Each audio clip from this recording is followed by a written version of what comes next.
Good afternoon, everyone.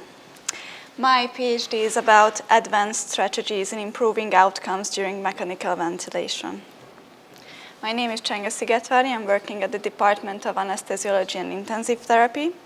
And with my team, our vision is implementing personalized strategies in intensive care medicine on a broad scale, hence providing more effective and safer interventions.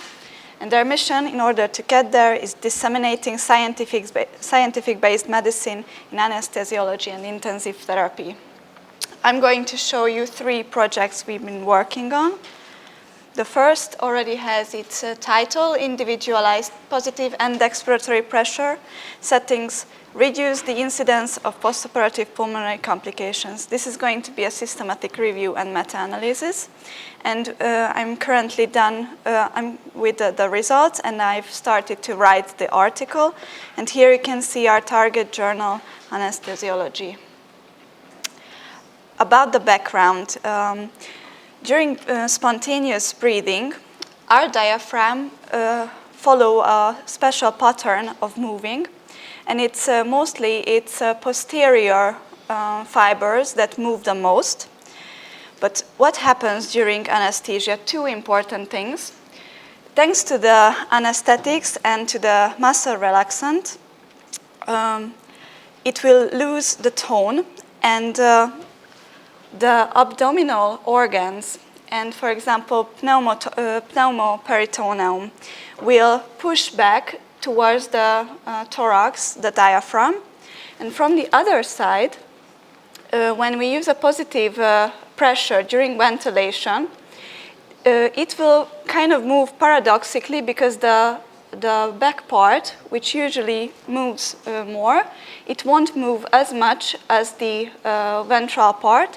And this is why the posterior basal part of the lung is very endangered of progressive atelectasis. We use positive end-expiratory pressure, PEEP for short, to improve the oxygenation by keeping these alveoli open. But a high pressure of this setting may also cause harm by over-distending the lung tissue. So this is why we use individualized PEEP titration, which wants to reduce the incidence of postoperative pulmonary complications, but still maintain a good oxygenation. There are several methods to titrate the PEEP, for example, optimizing a picture of an electrical impedance tomograph, or by optimizing the respiratory parameters measured by the ventilator. So our question was whether the personalized PEEP titration methods results in better perioperative outcomes as compared to the conventional fixed PEEP approach in abdominal surgery. And we were mainly interested in the incidence of postoperative pulmonary complications and perioperative oxygenation. During our systematic search, we have identified 17 randomized controlled trials, and now I would like to present the results. The first thing is what were the PEEP used in the individualized group and in the fixed group. So the fixed approach used a median of 5 centimeters of water PEEP, and as we can see with this mean difference, the individualized group received, on average, about 6 centimeters of water higher pressure, so almost a double. And it's not only significant mathematically, but clinically as well. The primary outcome was the postoperative pulmonary complications, the incidence of them. And this is important because it has a fundamental effect on the recovery of the patient after the surgery. And we found that there were a significantly less incidence of postoperative pulmonary complications among the patients who received an individualized PEEP. When we want to evaluate oxygenation, we use the PF ratio because it not only shows us the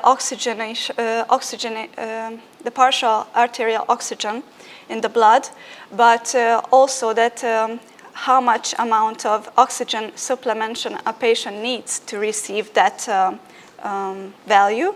And this is normal between 300 and 500. And the higher this ratio is, it means the oxygenation is better. And this is what we found also in the individualized group, a higher end of surgery PF ratio. They had more than 50 millimeters of mercury higher pressure on average after the surgery. It is also significant clinically and mathematically. So during mechanical ventilation and anesthesia, hemodynamic instability may occur. When it does, a patient may need a vasopressor. On this forest plot, we can see the amounts of patients who received vasopressor in each group. Receiving a vasopressor could mean that they had a higher chance of hemodynamic instability. And we found that there was a tendency in the fixed group that they had a 1.4 times higher chance of not needing or not receiving vasopressors, although this was just a tendency and it wasn't significant. Regarding the respiratory mechanics, we collected data on dynamic and static compliance. Both the dynamic and the static compliance showed an increasement after the end of surgery in the individualized PEEP group. As a conclusion, we can say that based on our findings, the individualized method required nearly 6 centimeters of water higher pressure on average. It reduced the incidence of postoperative pulmonary complications and resulted in better perioperative oxygenation.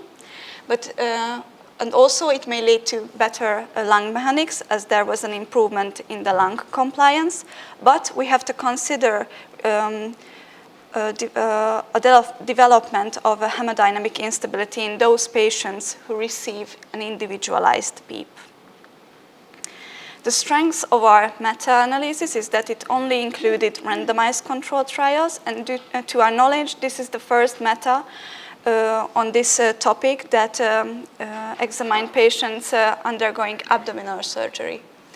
The limitations are due to the population. It was a very heterogeneous population, heterogeneous intervention when we regard the PEEP titration method and the surgery types, and also there were different time points used for the measurements.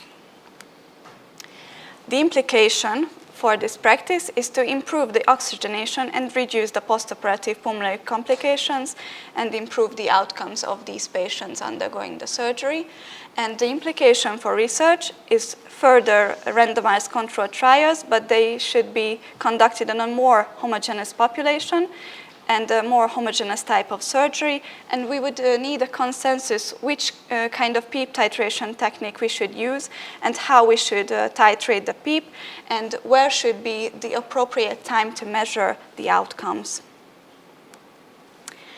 My second project is going to be an initiation of a registry on acute hypoxemic respiratory failure, which is the leading cause of need of admission to the ICUs, and it is associated with a very high rate of mortality.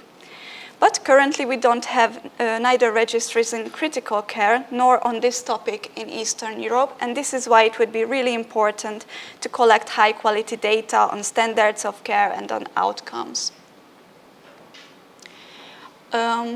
The start of the registry will be in Florence Hospital. We have already defined our eligibility criteria, and we're currently finalizing the questionnaire and requesting ethical approvals.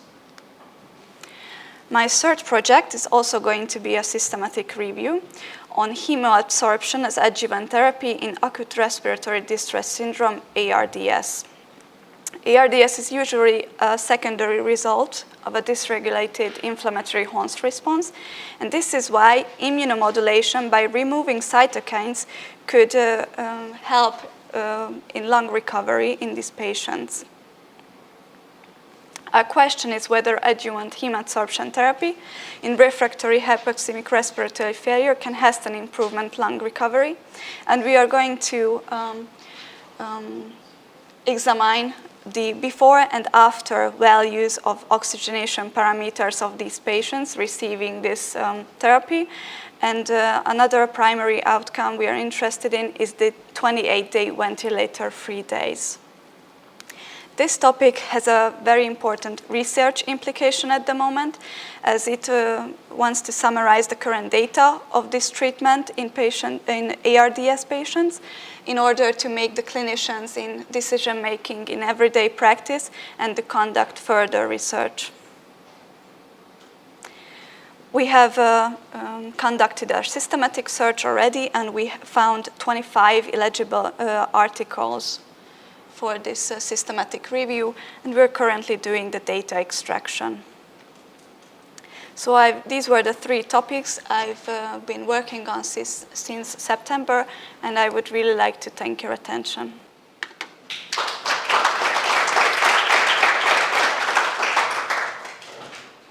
I would like to ask you the method of PEEP optimization. How can we optimizing? So first of all, there's something common in the methods. We use a higher PEEP for the first time. We do a recruitment maneuver, for example, starting with a PEEP of 20 centimeters of H2O. And it depends on a protocol. Every 2 minutes or every 4 minutes, they decrease the level of the pressure.